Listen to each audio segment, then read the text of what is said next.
con Teresa Herrera, Daniel Superviel, Juan Gavito y Gabriel Mazarovich.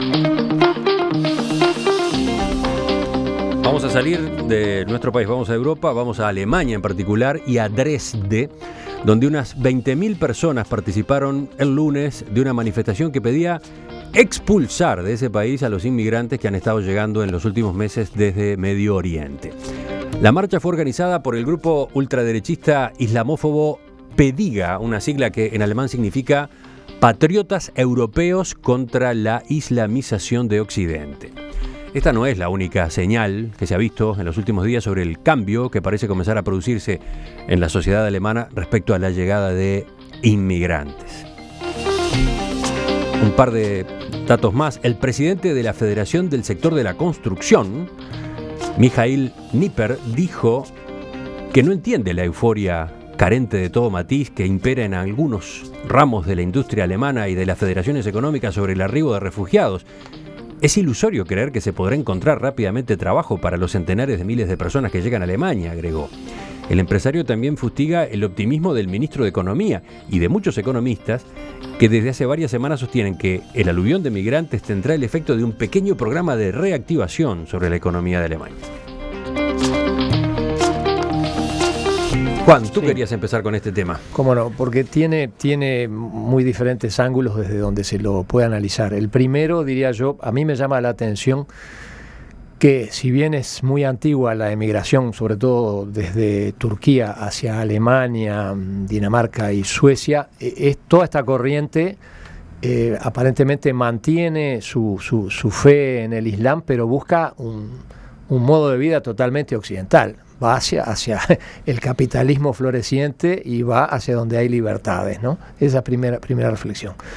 La segunda, el hecho en sí, 20.000 personas, quizá en Alemania no sea mucho, pero yo creo que en cualquier lado es mucho y sobre todo si tienen una determinación tan fuerte. Es un hecho preocupante y viene también a empañar, digamos, la actitud de grandeza y de solidaridad que creo que es la que anima a la mayor parte de los alemanes y de su gobierno actual de haber fijado incluso hasta cuotas o números muy importantes para recibir inmigrantes. Y lo último... Se le ha ido complicando a Angela Merkel y al gobierno alemán por esas decisiones, ¿no? Claro, pero ha sido la única que ha dicho, voy a recibir hasta tantos este año y hasta tantos. Creo que ha sido muy valiente y creo que Alemania puede hacerlo porque así como niveló su sociedad y su economía después de la caída del muro, después ha salido también al rescate o a la ayuda indirecta de otros países de la Unión Europea con dificultades. Bueno, y en este momento está en la misma y creo que eso es muy loable y quizá algún ciudadano alemán al revés pueda sentir por qué yo tengo que estar pagando con mi trabajo y mis impuestos otra vez los desaguisados de fuera del mundo. Pero lo último que quiero decir en esta intervención es que también achica mucho el objetivo, todas estas reflexiones de si van a significar o no un impacto y una inyección para la economía de Alemania, cosa que yo lo relativizo mucho por esas limitaciones que se dice de idioma, de formación y demás, por lo menos en lo inmediato. Pero digo, que alguien pueda estar pensando esto en términos del beneficio que va a recibir por la vía de la reactivación de la economía, me parece que es achicar demasiado el tema. ¿Quién sigue? Yo, dos o tres reflexiones. Primero, empiezo por lo que decía Juan a lo último, para seguir el hilo de la conclusión. Me parece que esto es un tema de solidaridad humana y de responsabilidad política por las condiciones de desigualdad que tiene el mundo hoy, en el que las potencias dominantes son las más responsables de todas.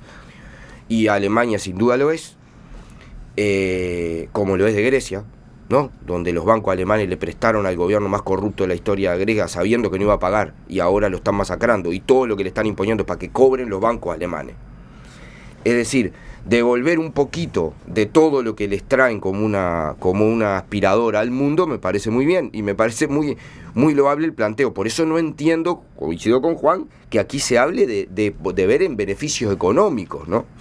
Yo contaba, porque este debate es en toda Europa, está planteado por todos lados, incluso en países donde no tienen la situación aliviada que tienen los alemanes hoy, que en Italia habían salido a la calle con una remera que decía inmigración ilegal, 1492, las carabelas de Colonia, América, ¿no? Y creo que efectivamente es ese el planteo que tiene que hacerse. Y me preocupa mucho la irrupción de estas cosas desde que ahora son islamofóbicas, pero que en realidad es contra todos los migrantes, porque lo vivimos contra los latinoamericanos. Antes era ser un sudaca, era toda la campaña contra los sudacas. Y creo que realmente defender el derecho también, la libertad de los seres humanos de vivir donde entiendan que tienen que hacerlo es un derecho también, ¿no? La libertad de viajar, de ubicarse. Y creo que también, y es natural que la gente vaya de los países más destrozados, y en este caso con esa guerra salvaje, que lleva decenas y cientos de miles de muertos y de marginados, y me parece que hay que dar. Yo respaldo mucho la actitud del gobierno de Angela Merkel, me parece muy bien. Y creo que este debate muestra las distintas visiones que hay sobre el asunto.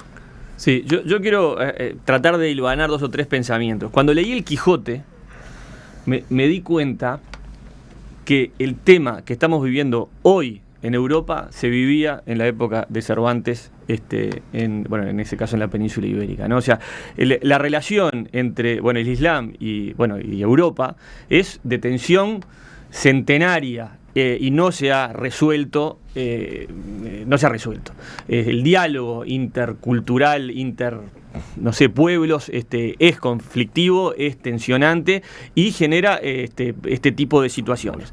Acá mismo dije, Gabriel, cuando se dio toda esa semana que hablamos todo el tiempo de refugiados, que se ahogó el chiquito en las costas de Turquía, en cualquier lugar, si tú le metés 100.000 o no sé cuántos miles de personas, incluso si vos te das una vacuna, al día siguiente tenés fiebre, porque se genera un cambio en las estructuras internas de cualquier sociedad que generan un cambio. A mí me llamaba la atención que esta manifestación de la que certifica y informa Juan no haya sucedido antes.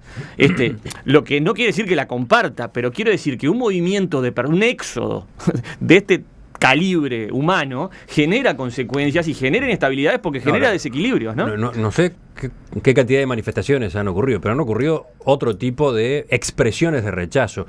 Hoy acá estaba mirando una nota de La Diaria que anota que decenas de inmigrantes han sido golpeados, amenazados o agredidos de una u otra forma por grupos xenófobos que rechazan su presencia en el país, según han denunciado medios de comunicación, organizaciones civiles y hasta el propio gobierno.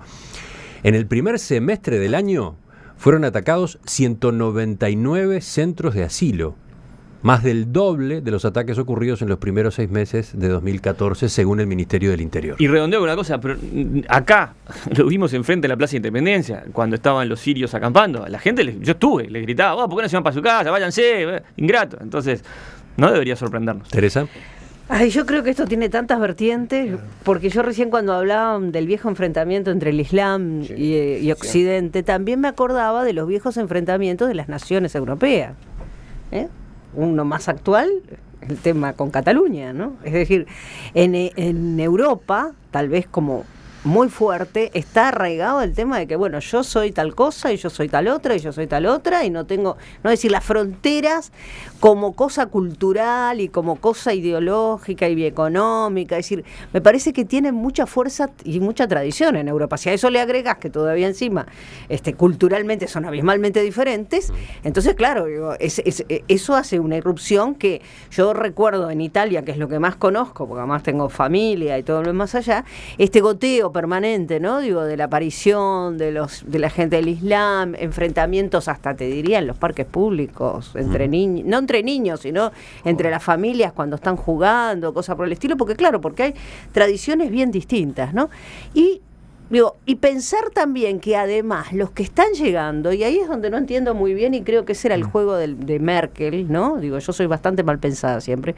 Los que están llegando no son los más pobres, no nos equivoquemos. Yo insisto, el que tiene los medios para poder escaparse de la guerra y llegar a determinados lugares no es generalmente la gente de nivel más bajo. Es generalmente gente que tiene algún nivel de preparación, que pudo salvar algo de dinero del desastre, etcétera, etcétera. Porque claro, llegar no es fácil. Lo que pasa es que Entonces, impresiona la forma tan precaria sin duda, en la que sin terminan duda. transportándose. Claro, ¿no? eso es clarísimo. Es decir, además es como peor aún, ¿no? Porque normalmente tú lo ves en las entrevistas, en todo lo que hacen, es gente que era de nivel medio hacia arriba, ¿no? Es decir, que son los que logran llegar de alguna manera. Entonces, me parece pero que ese tipo de gente termine cruzando sin duda, en una balsa. En una balsa, en un bote de goma. Terrible. O al revés, en un barco grande pero viejo, destartalado y que se hunde en cualquier momento. Es terrible. En medio de multitudes de gente. Exacto. Llama la atención que sea ese tipo de gente la que está llegando. Y claro, porque justamente porque es la única que en todo ese desastre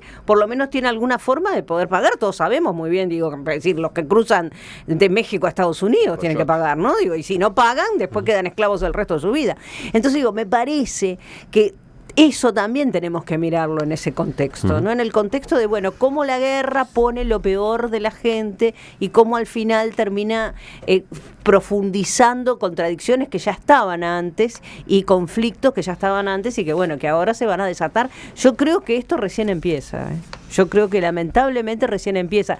Más allá de que comparto que desde el punto de vista de los derechos humanos es más que terrible y además, yo pongo solo y ya con esto termino, pero no nos olvidemos que estamos en una humanidad donde el 1% de la gente tiene más plata que el 95% restante, ¿no? Entonces, eso también, en este momento y en este contexto aparece, como una cosa más fuerte. Sí, yo un último comentario, ¿no? O sea, creo que acá la civilización occidental va a tener que tener la honestidad intelectual de poder leer esta situación sin esa corrección política que hoy nos inunda y en cierta medida a veces nos condiciona lo que decimos, ¿no?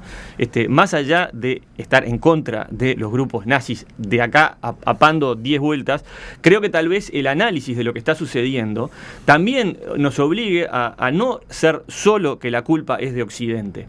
¿Y qué pasa con el Islam? ¿Qué culpa tiene el Islam? ¿Y qué culpa tiene Bashar el-Assad? ¿Y qué culpa tiene ISIS? ¿Y qué culpa tiene el propio sistema de gobiernos de Arabia Saudita, Al-Qaeda? ¿Cómo se generaron eso? Porque está muy bien echarle siempre la culpa a Occidente, que es la civilización madre de todas las libertades. Entonces yo ahí soy un gran reivindicador de los valores de Occidente y no de los valores que terminan generando estos países donde la mujer está soterrada y muchas cosas más, ¿no? Entonces, y ese 1%, gran parte son los grandes capitales del Islam. Por eso te digo, entonces me parece que acá hay que empezar a sincerar la discusión, que me parece que está muy contaminada por todo el tema de la corrección política. Volvemos a Juan.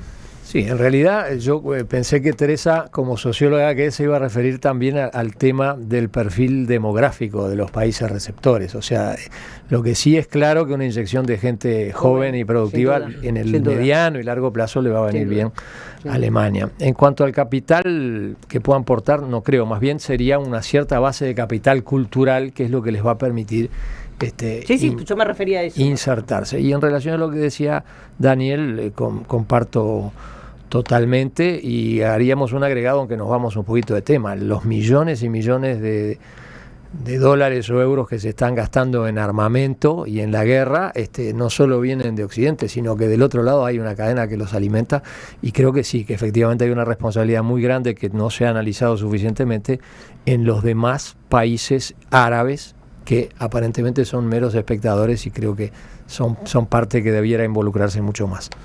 No, yo termino. Yo no creo que siempre las causas de crisis, y estamos enfrente de una crisis, son de un lado solo. Siempre tienen. Y me parece. Nunca son de un lado solo. No, nunca son de un lado solo. Siempre hay están involucrados todos. Creo que las monarquías del Golfo, que gozan de toda la bendición y aplauso generalizado de la humanidad por la plata que tienen, son altísimamente responsables de todo lo que se está viviendo en Medio Oriente y en todo lo demás, donde para financiar que se compren estadios y cuadros de fútbol y una vida inmoralmente rica y de ostentación, meten a miles de millones en la pobreza y en la explotación más brutal. Y no reciben a estos inmigrantes. No, por supuesto que no los reciben, porque además no lo necesitan, porque ya tienen mano de obra barata y esclava. Les sobra. Y los aplaudimos todos, como en Qatar, que va a hablar del 1 de mayo y te degollan, ¿no? En la plaza pública te cortan la cabeza por hablar del 1 de mayo, claro. Pero es un país con todas las cosas de la ONU y a nadie se le ocurre hablar mal de Qatar. ¿Quién va a hablar mal de Qatar si es dueño del Barcelona, Qatar? Yo qué sé, ¿no? Entonces, dueño. y bueno, pero tiene la camiseta y todos salen maravillados con Qatar y son unos asesinos los que están, los que gobiernan en Qatar. Entonces, yo lo que mucho más asesino a veces que el Estado Islámico. Entonces, yo me parece, la verdad, que seguro, pero porque lo hacen hace años y lo hacen validado por el poder del dinero. E incluso financian el Estado Islámico y financian a Al Qaeda para pelear contra los rivales que generalmente amaran los estados más laicos en el Medio Oriente. Los más laicos y donde había más derechos para todo el mundo. Entonces, yo me parece que está bueno ese debate y que Europa se debe esa discusión. Y que en todo caso le va a hacer bien no ocultar esa discusión y darla. Y me parece que esto no solo no termina acá, recién empieza.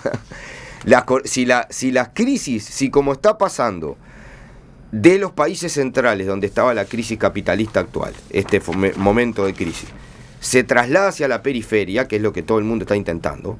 Incluso hay un debate que a mí me interesaba plantear sobre cómo el FMI ahora le echa la culpa de la crisis a los BRIC, porque crecen poco, ¿no?